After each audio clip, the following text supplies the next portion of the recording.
વિદ્યાર્થી મિત્રો, આજના આપણા ઓનલાઈન ક્લાસની અંદર આપણે આપણા ગ્રામરનો જે 5મો ટોપિક છે જેનું નામ છે બીકોઝ એન્ડ ધેરફોર, કારણ કે અને તેથી અથવા તો પરિણામે, એના વિશે અભ્યાસ કરવાનો છે. સૌથી પહેલાં આપણે એની બેઝિક ડિટેલ્સ જે આપણે જાણવી જરૂરી છે એ જાણી લઈએ. તો આગળના ધોરણની અંદર કદાચ તમે આ 3 શબ્દ શીખીને આવેલા હશો, એન્ડ, ઓર, બટ. જાણીતા છે. એન્ડ એટલે અને, ઓર એટલે અથવા, બટ એટલે પણ. આ ત્રણેયનો ઉપયોગ કઈ જગ્યાએ આપણે કરતા તો કે ભાઈ બે વાક્યોને જોડવા માટે આ શબ્દનો ઉપયોગ આપણે કરતા.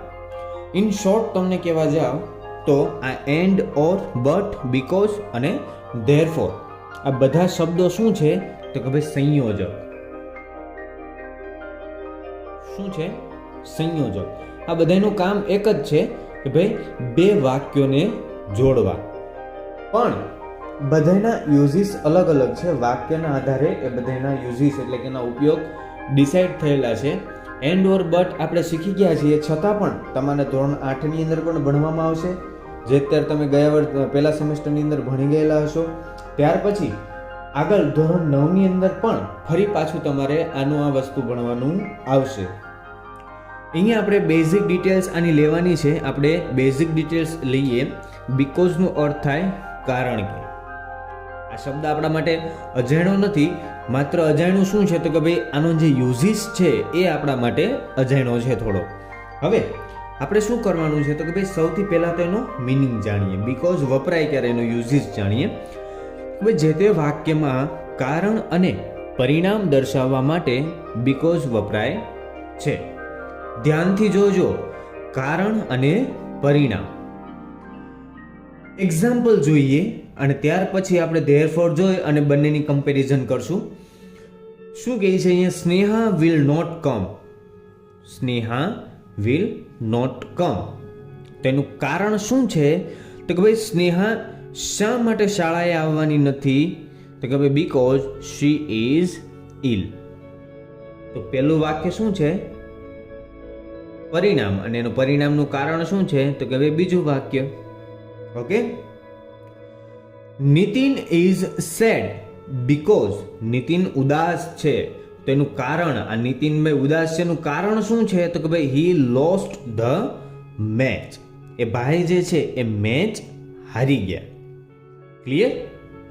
હવે ધેરફોર લઈ લઈએ અને ત્યાર પછી આપણે જે ડીપમાં જે ડિસ્કશન કરવાનું છે એ આપણે કરીએ.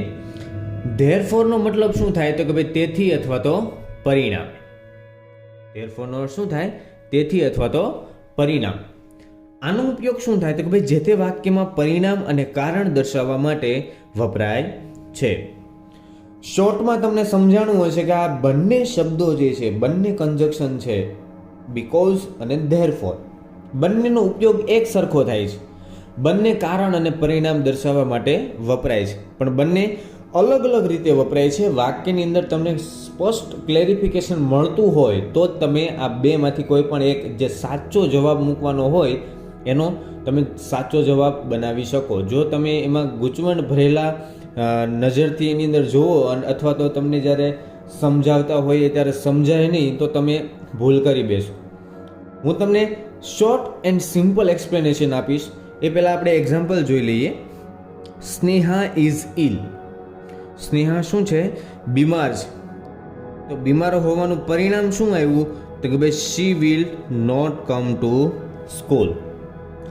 અહીંયા તમે ઉપર જોઈ શકો છો, Sneha will not come to school. Sneha શાળાએ આવશે નહીં. તો નહીં આવવાનું કારણ શું હતું તો કે ભાઈ એ બીમાર હતી. તો અહીંયા બીમાર છે તો પરિણામે શું થશે તો કે ભાઈ શાળાએ જઈ શકશે નહીં, શાળાએ આવશે નહીં. બીજું છે Nitin lost the match. Nitin match હારી ગયો. પરિણામે એ શું છે તો કે ભાઈ સેડ, એ દુઃખી છે. અહીંયા તમે જુઓ, પહેલું વાક્ય શું દર્શાવે છે? પરિણામ, અને બીજું વાક્ય કારણ. અહીંયા ઉલટું થઈ જાય. પહેલું વાક્ય શું દર્શાવે? કારણ, અને બીજું વાક્ય શું દર્શાવે? પરિણામ. બસ આ બે શબ્દોની જ રમત છે બીકોઝ અને ધેરફોરની અંદર. વાક્યને તમે જ્યારે વાંચો છો ત્યારે ધ્યાનથી સમજો એ વાક્ય શું દર્શાવે છે, કારણ દર્શાવે છે કે પરિણામ. આપણે સૌથી પહેલા બંને વાક્યને વાંચવાના જ છે અને એના આધારે જ આપણે ડિક્લેરેશન મેળવી શકશું કે ભાઈ આ વાક્ય જે છે એ કારણ છે કે પરિણામ. કેમ કે અહીંયા કારણ અને પરિણામના આધારે જ તમે જે કંઈ પણ આપણે આન્સર મૂકવાનો છે ધેરફોર અથવા તો બીકોઝ એની તમે પસંદગી કરી શકશો. એટલે એમાં મૂંઝાવાનું થવું જોઈએ નહીં. યાદ રાખવાનું, બીકોઝની અંદર પહેલું વાક્ય પરિણામ દર્શાવતું હોય, જ્યારે ધેરફોરની અંદર પહેલું વાક્ય કારણ દર્શાવતું હોય. અહીંયા ધેરફોરની અંદર પહેલું વાક્ય કારણ દર્શાવતું હોય અને બીજું વાક્ય પરિણામ દર્શાવતું હોય. બંનેની અંદર અલ્ટરનેટિવ છે, પહેલું પરિણામ બીજું કારણ. અહીંયા પહેલું કારણ અને બીજું પરિણામ. ઓકે, મિસઅન્ડરસ્ટેન્ડિંગ ના થાય, વધારે ડીપમાં તમને સમજાશે આપણે આપણી એક્સરસાઇઝ જોઈશું ત્યારે. તો ચલો આપણી એક્સરસાઇઝ જોઈએ.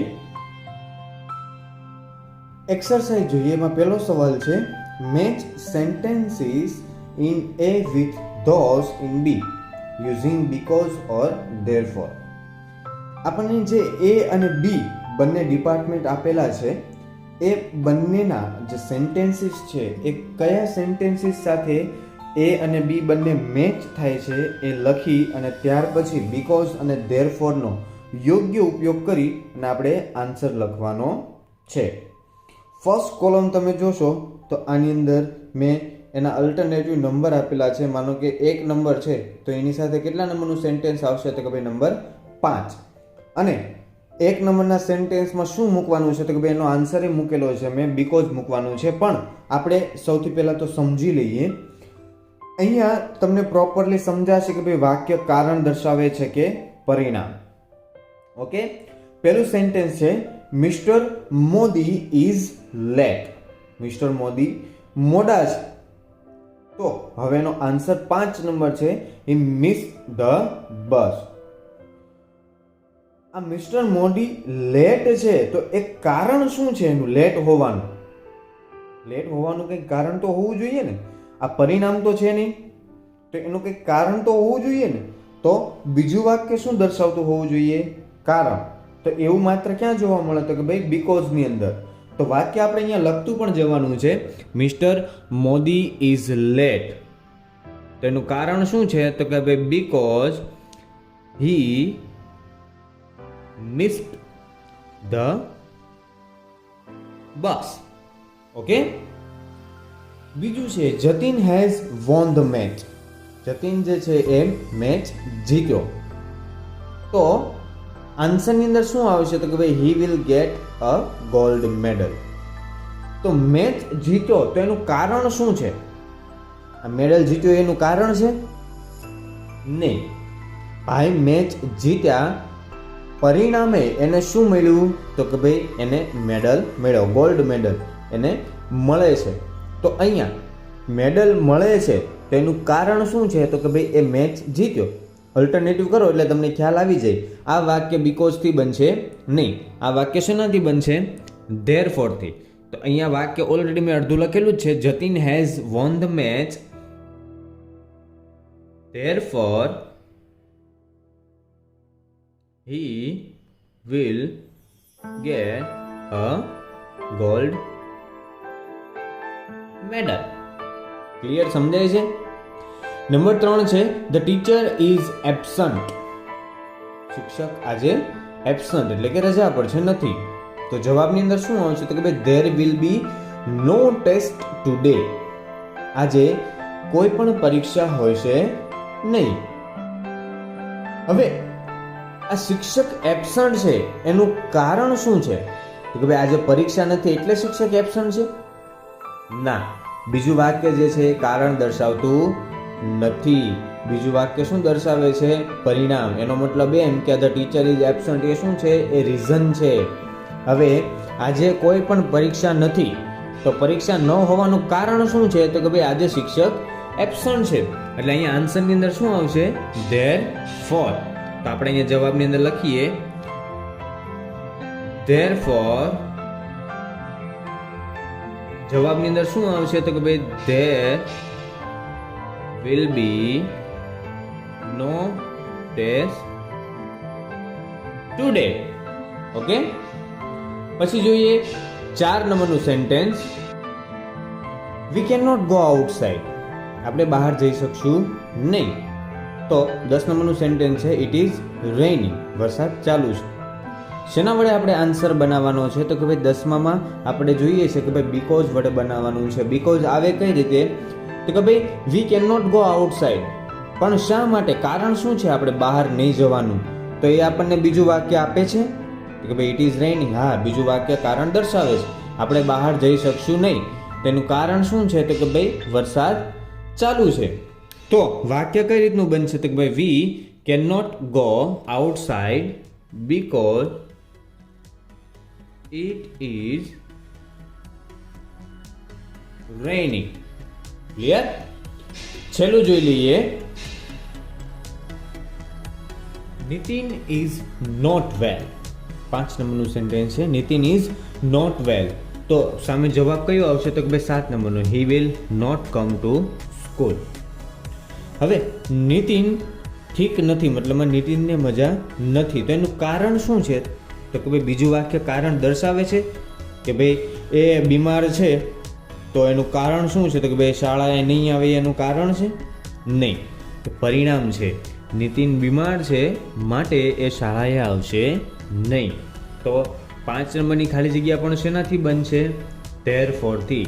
તો Nitin is not well, therefore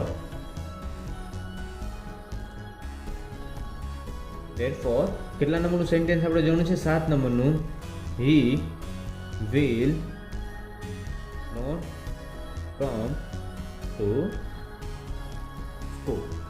okay, આવી જ રીતે આગળના જે સેન્ટેન્સીસ છે એમાં બીકોઝ અને ધેરફોર વડે આન્સર બનાવતા જવાના છે. મેં ઓલરેડી બધા આન્સર તમને સાઈડમાં લખી દીધેલા છે. એ મુજબ તમારે બનાવવાના છે.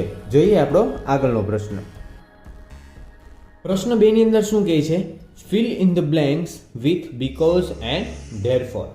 બીકોઝ અને ધેરફોરના મદદથી ખાલી જગ્યા પૂરો.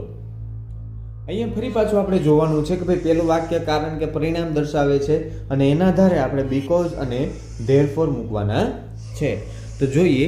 Sameer is late, his mother is worried. તો સમીર મોડો છે. તો કારણ શું છે? એના મમ્મી ચિંતામાં છે એ? ના. સમીર લેટ છે માટે એના મમ્મી જે છે એ એની ચિંતા કરે છે. પરિણામે આ શું છે? આ કારણ છે અને આ શું છે? પરિણામ. એટલે જવાબની અંદર શું આવે? therefore. કે ભાઈ Sameer is late, therefore his mother is worried. Sameer late છે, પરિણામે એના મમ્મી ચિંતિત છે. બીજું છે the children have a holiday, they can play. The children have a holiday. બાળકોને આજે રજા છે.